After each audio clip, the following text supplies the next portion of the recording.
રાજપૂત વેપાર વિકાસ મંડળ દ્વારા સ્ટુડન્ટ સ્ટાર્ટઅપ એન્ડ ઇનોવેશન સેમિનારો સફળ.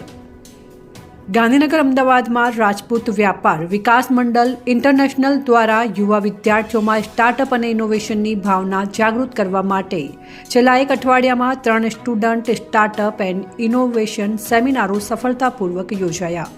આ સેમિનારોમાં વિદ્યારાજ વિદ્યાપીઠના ડૉક્ટર કુલદીપસિંહજી સિસોદિયા અને નિમા વિદ્યાલયના એવોર્ડ વિજેતા શિક્ષક સહદેવસિંહજી સોનગરાએ માર્ગદર્શન આપ્યું. તેમની પ્રેરણાદાયક સૂચનાઓ અને સહકારથી સમગ્ર કાર્યક્રમ વધુ અસરકારક બન્યો. યુવાનોમાં ઉદ્યોગ સાહસિકતા અને નવીન વિચારો ઉદ્ભવવાનો મુખ્ય હેતુ રાખીને આયોજિત આ કાર્યક્રમને શાળાઓ અને મંડળના સભ્યોનો ઉત્તમ સહકાર મળ્યો. મંડળે તમામ શિક્ષકો અને સંસ્થાઓનો આભાર વ્યક્ત કર્યો અને ભવિષ્યમાં પણ આવા પ્રયાસો ચાલુ રાખવાની પ્રતિબદ્ધતા વ્યક્ત કરી.